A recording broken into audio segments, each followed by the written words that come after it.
Hello everyone. Welcome to Season 1, Episode 1 of the Republic Over Democracy podcast. I am your host, Virgil Edwards. And what would the purpose of this podcast be, one might ask? Well, before the 2016 elections, no one really gave any serious thought or believed that our electoral college system that has always been used in America to elect our U.S. president was ever a major problem. But now, all of a sudden, ever since Donald Trump was elected our president in 2016, all of a sudden, people are scrambling, trying to get rid of it, trying to marginalize it.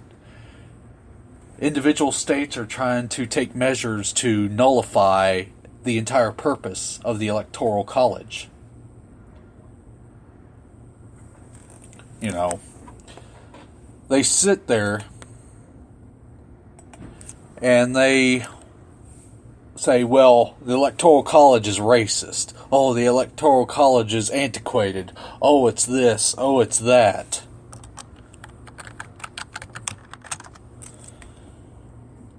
You know, so we sit here, never really having a big problem with it before, and what do we do with that?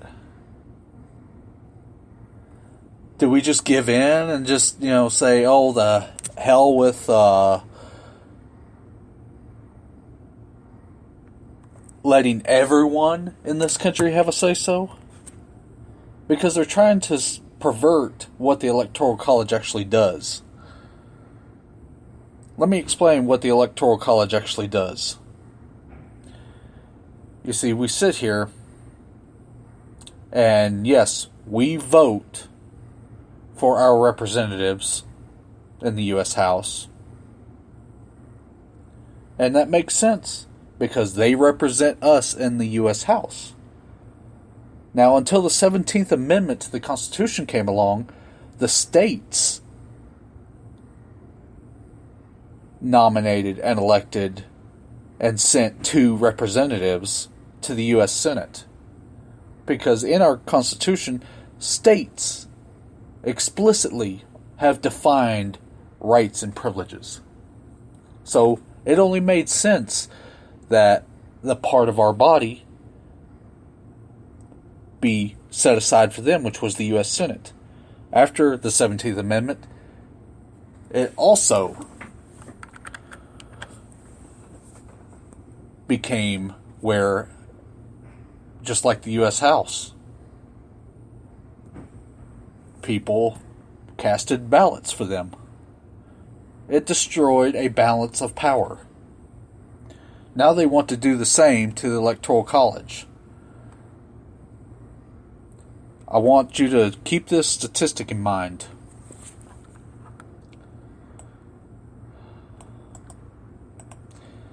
Less than 120 counties out of the over 3,000 counties this country has would control who sits in the White House every time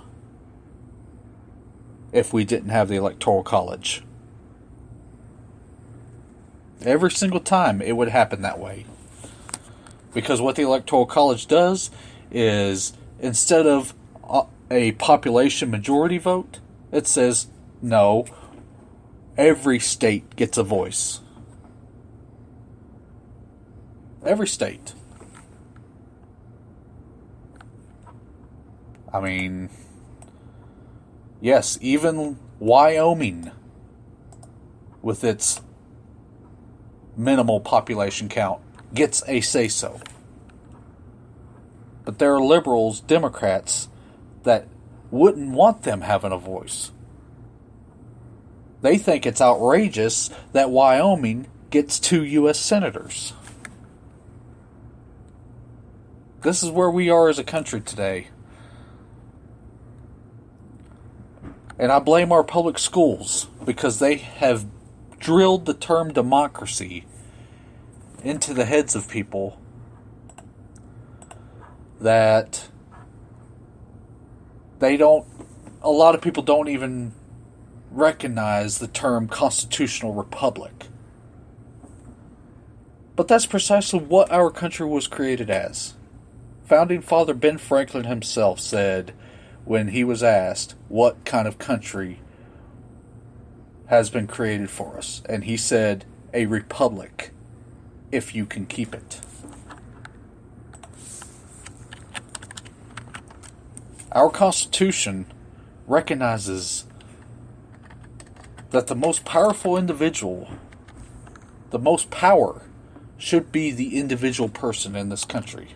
Should have the most control, the most say-so, and most authority over their own existence.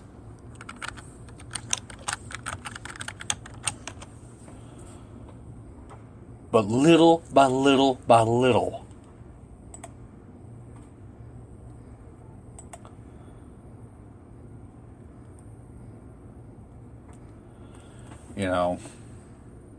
little by little by little, our federal government has eroded those individual liberties. Every bit of it, in the name of national security, in the name of general welfare. Oh, private property rights? No, we're going to erode all that too. Because why should any one individual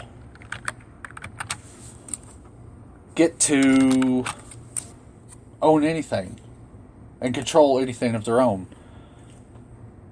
Because ultimately that would mean someone else that didn't want to do the work, that didn't want to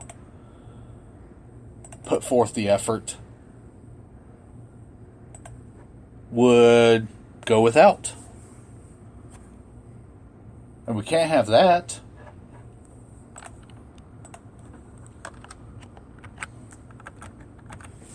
Or so the Democrat mantra says.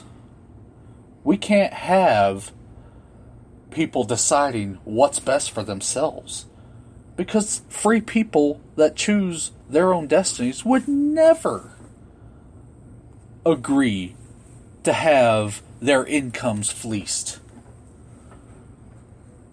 They would never agree to have someone else telling them how to live their lives unless they were to get some benefit out of it. And the only way to do that is to force everybody else around them to adhere to the same standard.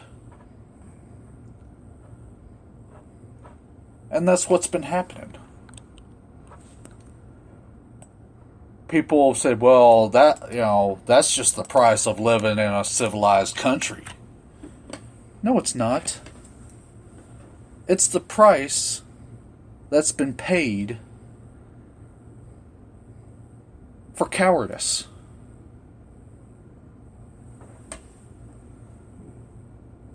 For pestilence. That's the price that's been paid here. And the liberals want to finish off this country by turning it into a full, flat-on socialist country. With its $93 trillion New Green Deal by Representative AOC.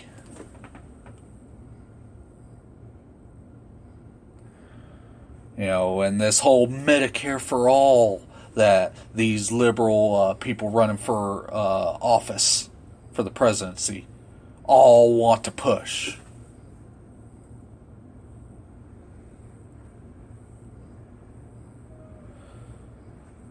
So what do I want everyone to get out of this today? It's that I want people to understand that we are not a democracy. We are not a democracy.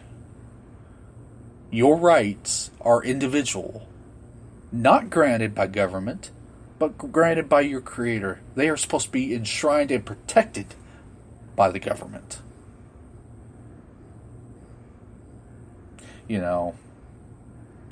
Therefore, they're not to be at the whims of the majority rule.